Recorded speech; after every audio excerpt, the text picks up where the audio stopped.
बॉलिवूडची ग्लॅमरस आई म्हणून लोकप्रिय असलेला मराठमोळा चेहरा म्हणजेच अभिनेत्री स्मिता जयकर. स्मिता या गेले जवळजवळ 35 वर्षांपेक्षा अधिक काळ इंडस्ट्रीमध्ये सक्रिय आहेत.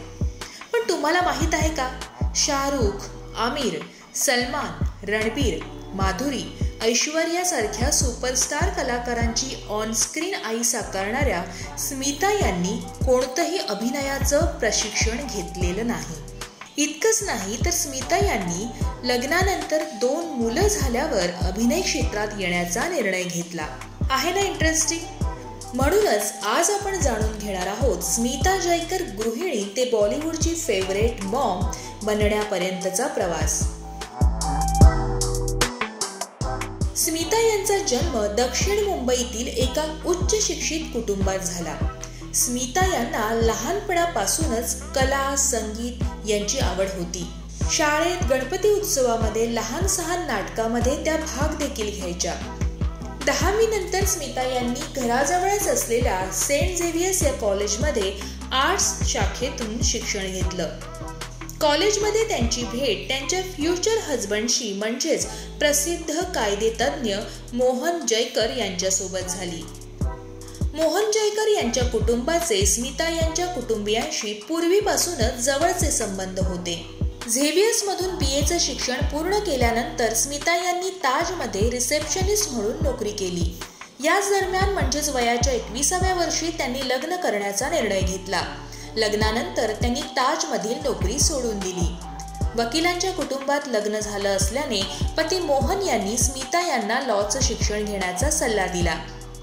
स्मिता यांनी लॉसाठी ॲडमिशन घेतलं. लॉच्या फर्स्ट इयरला असताना स्मिता आणि मोहन लग्नबंधनात अडकले. सेकंड आणि थर्ड इयर पूर्ण होता होता त्यांना मुलं देखील झाली. मात्र लॉचं शिक्षण पूर्ण झाल्यानंतर मुलांच्या संगोपनासाठी त्यांनी गृहिणी बनून घर आणि मुलं सांभाळण्याचा निर्णय घेतला. मुलं जसजशी मोठी होऊ लागली, शाळेत जाऊ लागली, तसं स्मिता यांनी घरातून बाहेर पडून काहीतरी काम शोधण्याचा प्रयत्न सुरू केला. ते वर्ष होतं 1985-86 सालचं. एक दिवस टीव्हीवर दूरदर्शनच्या बातम्या पाहत असताना आपण न्यूज रीडरचं काम करू शकतो असा विचार त्यांच्या मनात आला. त्यांनी ही कल्पना मोहन यांना ऐकवली. त्यावेळी मोहन यांनी ओळख काढून एक लेटर स्मिता यांना आणून दिलं. ते लेटर घेऊन त्या दूरदर्शनच्या वरळी येथील ऑफिसमध्ये गेल्या. मात्र संबंधित व्यक्ती त्यावेळी तिथं नसल्यानं त्या निराश होऊन परत जायला निघाल्या. अशा वेळी त्यांची भेट तिथे सुधीर पाटणकर यांच्याशी झाली. त्यावेळी ते कायदेविषयक सल्ला, कोर्टाची पायरी असे 2 प्रोग्राम करायचे आणि दिवाळी निमित्त एका प्रोग्रामसाठी अँकरच्या शोधात होते. स्मिता यांना पाहून त्यांनी त्यावेळी त्यांची ऑडिशन घेण्याचं ठरवलं. आयुष्यात पहिल्यांदा स्टुडिओ, माईक, कॅमेरा पाहून स्मिता नर्वस झाल्या आणि डायलॉग बोलताना त्यांची जीभ अडखळली. अशा वेळी सुधीर यांनी स्मिता यांना आपली नापसंती दर्शवली. स्मिता यांना या गोष्टीचं वाईट वाटलं. त्यावेळी स्मिता यांनी मी हे करू शकते, फक्त मला 2 दिवस द्या, मी चांगली तयारी करून पुन्हा येईन अशी विनंती सुधीर यांना केली. सुधीर यांनी देखील एक संधी दिली. 2 दिवसांनी तयारी करून स्मिता यांनी पुन्हा ऑडिशन दिली. यावेळी मात्र त्यांचं ऑडिशन पाहून सुधीर इम्प्रेस झाले आणि स्मिता यांचं सिलेक्शन झालं. स्मिता यांचा शो चांगलाच गाजला. तो इतका की त्यांचे अँकरिंग पाहून अनेक प्रेक्षकांनी प्रशंसा करणारी पत्र दूरदर्शनला पाठवली. या शो मधील लोकप्रियता पाहून डिरेक्टर BP सिंग, ज्यांनी पुढे जाऊन CID ही मालिका बनवली होती, त्यांनी स्मिता यांना 100 या लोकप्रिय क्राईम थ्रिलर मराठी मालिकेसाठी विचारलं. मात्र आपल्याला अभिनय येत नाही असं स्मिता यांनी सांगितल्यावर तू केवळ डायलॉग कॉन्फिडेंटली बोलू शकशील का असा प्रश्न BP सिंग यांनी स्मिता यांना विचारला. आणि असा प्रश्न BP सिंग यांनी केल्यावर स्मिता यांनी लगोलग हो असं उत्तर दिलं आणि ती मालिका करण्याचा निर्णय घेतला. 100 या मालिकेतून स्मिता यांनी पहिल्यांदा अभिनय क्षेत्रात पदार्पण केलं. ही मालिका केवळ 13 भागांची असूनही ती प्रचंड गाजली आणि स्मिता यांना इंडस्ट्रीमध्ये नवीन ओळख मिळाली. मात्र स्मिता यांना खरी लोकप्रियता मिळाली ती त्यानंतर आलेल्या आव्हान या मालिकेमुळे. स्मिता यांना मिळणारी लोकप्रियता पाहून मोहन यांनी त्यांना फोटो सेशन करण्याचा सल्ला दिला. स्मिता यांनी गौतम राज्याध्यक्ष आणि मिकी कॉन्ट्रॅक्टर यांच्याकडे फोटो सेशन करून घेतलं. त्यांचे ते फोटो इतके गाजले की त्यांना एका मागोमाग एक ॲड फिल्म्सच्या ऑफर येऊ लागल्या.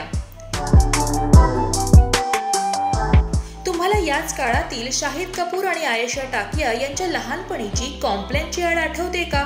त्या ॲडमध्ये त्या दोघांच्या आईचा रोल स्मिता यांनीच केला होता.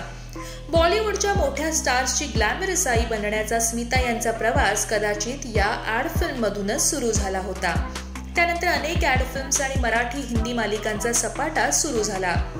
कभी ये कभी वो, साहिल, परवरिश, रिश्ते, जुनून, घुटन यासारख्या मालिकांमध्ये त्या झळकल्या. या दरम्यान स्मिता यांनी रंगभूमीवर देखील एंट्री घेतली होती. त्यांचं आई रिटायर होते हे नाटक प्रचंड गाजलं होतं. स्मिता यांनी मराठी, हिंदी, इंग्लिश, गुजराती अशा विविध भाषांमधील नाटकांमध्ये आपल्या अभिनयाची झलक दाखवली. छोट्या पडद्यावर आपली छाप सोडल्यानंतर बॉलिवूडचे दरवाजे स्मिता यांना खुणावत होते. ॲड फिल्म्समध्ये काम करताना स्मिता यांची ओळख ad film maker John Matthew Matthan यांच्यासोबत झाली होती. 1992 मध्ये जॉन सरफरोशच्या चित्रपटावर काम करत होते, म्हणून त्यांनी आईच्या भूमिकेसाठी स्मिता यांना विचारणा केली. मराठीमध्ये रुळलेल्या स्मिता यांना हिंदीमध्ये अभिनय जमेल का अशी शंका होती. मात्र आमिरची ऑनस्क्रीन आई बनायची संधी स्मिता यांनी सोडली नाही आणि सरफरोश या चित्रपटातून त्यांनी बॉलिवूडमध्ये पदार्पण केलं. मात्र सरफरोशच्या रिलीजमध्ये काही अडथळे आल्याने सरफरोश हा त्यांचा रिलीज झालेला पहिला चित्रपट ठरू शकला नाही. 1992 मध्ये सुरू झालेला हा चित्रपट 1999 मध्ये रिलीज झाला आणि 1997 मध्ये रिलीज झालेला परदेस हा त्यांचा पहिला हिंदी चित्रपट ठरला. परदेस नंतर किला, सर उठा के जिओ, प्रेम अगन यासारख्या चित्रपटात स्मिता दिसल्या. याच दरम्यान 1998 मध्ये सत्व परीक्षा या चित्रपटाद्वारे मराठी सिनेसृष्टीत त्यांनी पदार्पण केलं. या चित्रपटासाठी त्यांना राज्य सरकारचं अवॉर्ड देखील मिळालं. मात्र स्मिता यांना हिंदीमध्ये पहिल्यांदा मोठी लोकप्रियता आणि ओळख मिळाली ती हम दिल दे चुके सनम या चित्रपटामुळे. या चित्रपटात त्यांनी ऐश्वर्या रायच्या आईची भूमिका साकारली होती. विशेष म्हणजे त्यांना हा चित्रपट त्यांच्या एका मालिकेतील भूमिकेमुळे मिळाला. त्यावेळी स्मिता दूरदर्शनवर घुटन ही मालिका करत होत्या.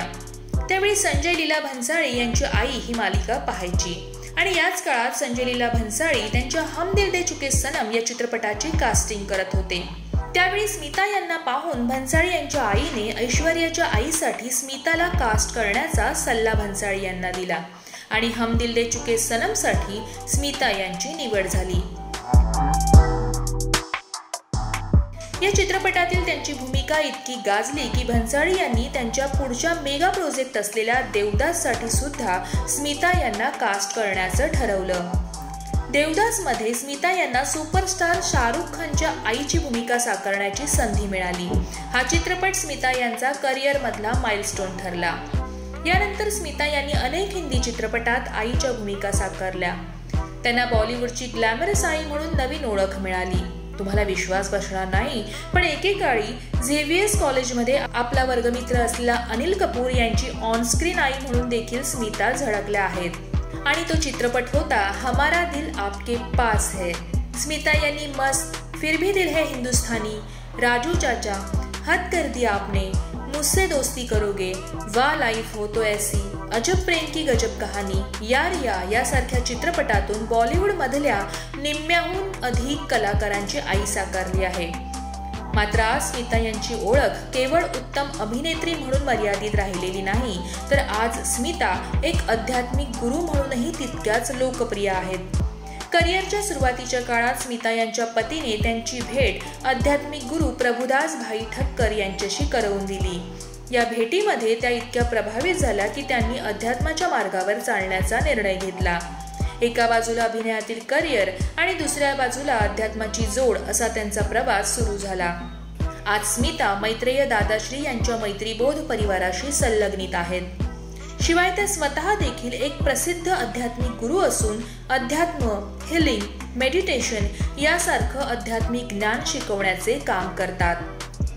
इंडस्ट्रीमध्ये कोणताही गॉडफादर नसताना, अभिनयाचं कोणतंही प्रशिक्षण न घेता स्मिता यांनी सिनेसृष्टीत स्वतःचं असं एक स्थान निर्माण केलं. केवळ इच्छाशक्ती आणि प्रचंड आत्मविश्वासाच्या बळावर स्मिता जयकर यांनी आज स्वतःची ओळख निर्माण करून दाखवली आहे. त्यांचा हा प्रवास खरोखर आपल्याला काहीतरी शिकवून जातो एवढं नक्की.